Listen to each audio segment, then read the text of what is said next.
Hey, what's up guys? Coach Kyle here, and today we are going to run through the ring dip progression that we have been using in class that we think is going to progress you to either better ring dips, more ring dips, or maybe your first ring dip. So the first thing that we've been working on here is going to be our ring support hold. I'm going to have Gabe go ahead and hop up on top of the rings. He's going to be supporting his body weight on top of the rings, making sure that he's keeping those rings pinned right to his hips. Go ahead and rest. It's important to note throughout any one of these progressions, you could implement a toenail spot if you need to take a little bit of load off of your body. So go ahead and show us a ring hold with a toenail spot.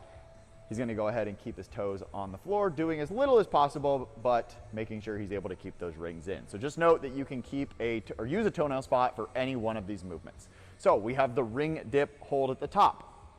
The next progression is gonna be the ring dip hold at the bottom. Let's go ahead and see that. We're gonna keep our feet on the floor, lower ourselves down. Once we're in the bottom support position with that ring touching the shoulder, we can pick our feet up and support our body weight at the bottom of that ring dip. So go ahead and rest. So now we've supported at the top, we've supported at the bottom, now we need to start filling in the in-between. So I'm gonna have Gabe hop up on the top of the rings. We've already demonstrated that he can support his body weight at the top and the bottom. So I'm gonna have him lower himself down nice and slow. Controlled all the way until those shoulders are resting on the rings, and relax.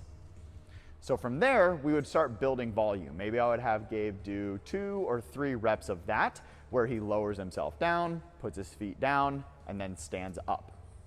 We would just keep progressing that in volume until he is able to do the full range of motion ring dip. Looks like this.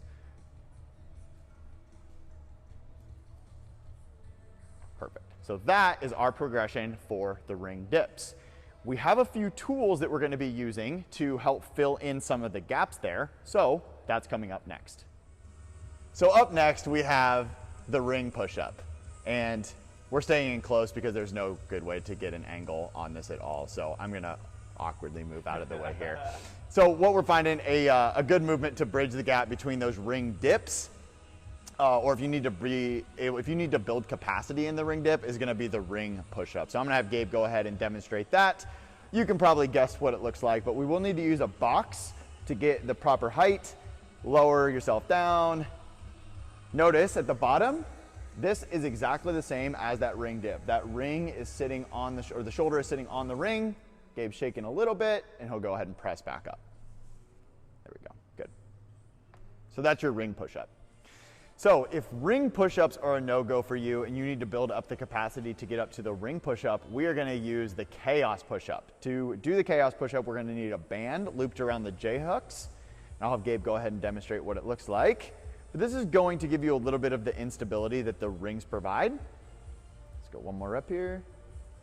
Good. You can notice that because it's a band, it is sinking down quite a bit. So you might need to put the J-cups up significantly higher than where you would your accessory bar, because that band is gonna sink down a foot or so. So we'll kind of get that adjusted. Most people are gonna be just fine with one of these yellow bands, but that will be a great way to build the shoulder stability and capacity to move on to ring push-ups and then move on to ring dips.